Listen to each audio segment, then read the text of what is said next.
About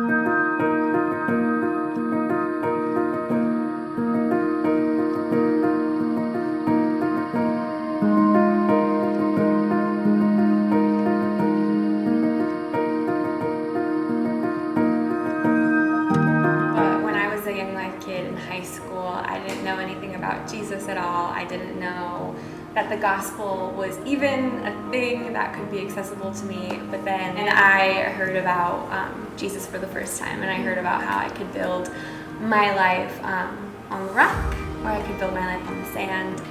As I was thinking about this, I just remember growing up in a Christian school and knowing that Jesus was real, knowing that that's something I wanted to take seriously.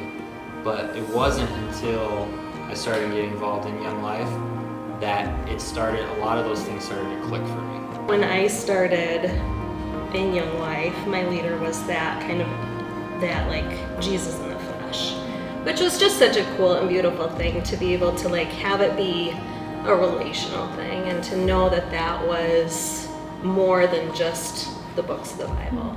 For the 4 years in high school that I was in Young Life, like, to see that my leader wanted and desired to have a relationship with me. Like I was seen, I was known, I was valued, and it just speaks volumes to the effect of like how Jesus wants to have that personal relationship with us too. It's like if I think of my Young Life leader, it's like if they stopped doing Young Life, like that wouldn't really matter to me. You know, like it's not like I'm connected to you because you're in Young Life. It's like I'm connected to you because you help me stay connected to Jesus. That's exactly what we want all of Young Life, but Capernaum especially, to be about, just a place where students can be celebrated for who they are, that there's not expectations on producing something or meeting goals, but to just come as kids and have fun and build relationships.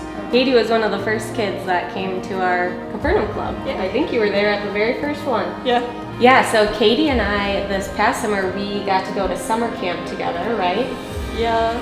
Do you remember what were some things that we did at summer camp?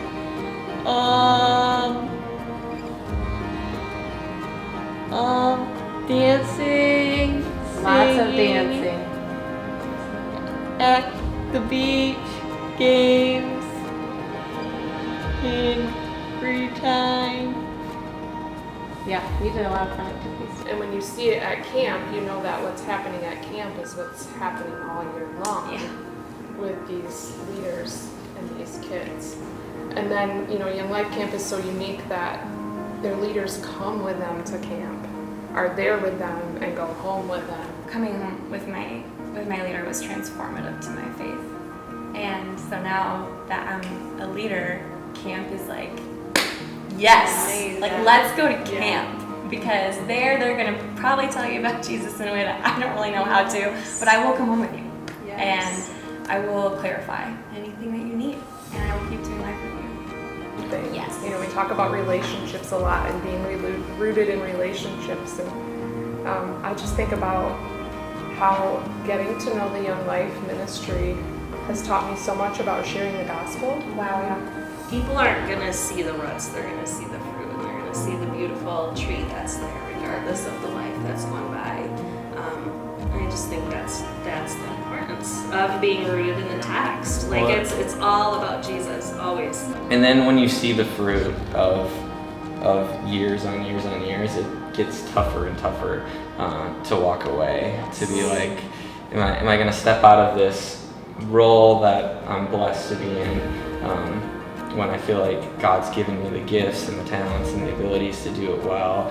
It just gives me so much hope that there's other people that want to come alongside my kids now too, because we can't do it alone as parents. We need caring adults to come alongside us and to come alongside our kids. As long as he stays rooted in following Jesus, like I think we can stay connected to kids with relationships, and that adventures will be had regardless of not doing club or campaigners, or like it's not dependent on those things. It's dependent on whether adults in our community are rooted in following Jesus and inviting people to come along on that adventure. So like, it's what made me not scared of last year and what still gives me hope for the longevity of what we get to do in this community.